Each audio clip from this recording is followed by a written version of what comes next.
જૂનાગઢ જિલ્લાના વિસાવદરના મોટી મોણપરી ગામે ઇકોઝોનના વિરુદ્ધમાં ખેડૂત મહાસંમેલન યોજાયું હતું. આ સંમેલનમાં ખેડૂતોના સમર્થનમાં આમ આદમી પાર્ટીના ગુજરાત પ્રદેશ પ્રમુખ Isudan Gadhvi, national joint secretary અને સ્થાનિક સ્વરાજ ચૂંટણી પ્રભારી ગોપાલ ઇટાલિયા, ધારાસભ્ય હેમંત ખવા, પ્રદેશ ફ્રન્ટલ સંગઠન પ્રમુખ અને ઇકોઝોન મુદ્દે આંદોલન ચલાવવાના યુવા નેતા પ્રવીણ રામ, આપ નેતા હરેશભાઈ સાવલિયા અને પ્રદેશ પ્રવક્તા કરસનદાસ બાપુ ભાદરકા, પ્રદેશ સંગઠન મંત્રી રાજુભાઈ બોરખતરિયા, આપ નેતા પરેશ ગોસ્વામી સહિત મોટી સંખ્યામાં આમ આદમી પાર્ટીના નેતાઓ, સ્થાનિક પદાધિકારીઓ સહિત કાર્યકર્તાઓ ઉપસ્થિત રહ્યા હતા. તો આ કાર્યક્રમમાં મોટી સંખ્યામાં ખેડૂતો, મજૂર અને યુવાનો ઉપસ્થિત રહ્યા હતા અને સરકાર સમક્ષ ઇકોઝોનને રદ કરવાની માંગણી કરી હતી. તો આમ આદમી પાર્ટી ઇકોઝોનને રદ કરવા મુદ્દે ખેડૂતોને સંપૂર્ણપણે સમર્થન જાહેર કર્યું છે.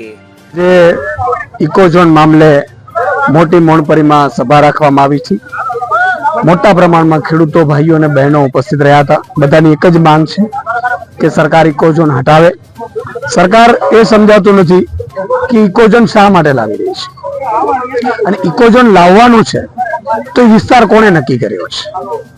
મેં સાંભળ્યું છે કે ભાજપના કેટલાક નેતાઓની જમીનો આવે, એના રિસોર્ટો આવે, એના માટેનું આખું પ્લાન છે. બીજું કે એક ખેડૂતો એક પોતાના ખેતરમાં લીમડો કાપવાના 20,000 રૂપિયો દંડ આવે, 50,000 રૂપિયો દંડ આવે. આ ક્યાંની સરકાર છે? અંગ્રેજોએ પણ આવું નતું કર્યું.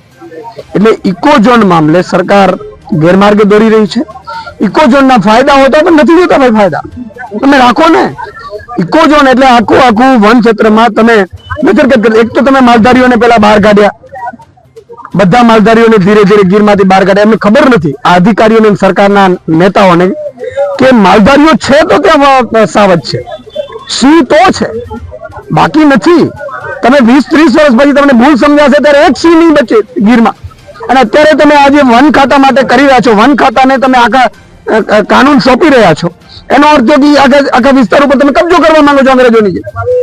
એટલે આ બહુ જ સદંતર ખરાબ વસ્તુ છે. એના માટે અમારા આગેવાનો પણ અહીંયા લડી રહ્યા છે. પ્રવીણભાઈ, આખી ટીમ આખી લડી રહી છે.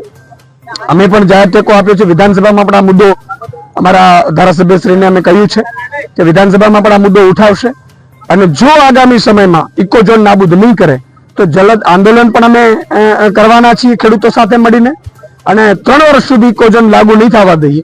અને પછી સરકાર બદલાતા જ, મેં આજે પણ કહ્યું હતું કે આમ આદમીની સરકાર આવતા જ પહેલી જ કેબિનેટમાં ઇકોઝોન કદાચ લાગુ કર્યો હશે તો રદ કરી દેશું. Bureau report, CN24 news. હવે જુઓ દેશ દુનિયાની તમામ ખબરો તમારી આંગળીના ટેરવે. ઉઠાવો મોબાઈલ અને Google Play Store પરથી ડાઉનલોડ કરો અમારી CN24 ન્યૂઝ મોબાઈલ એપ.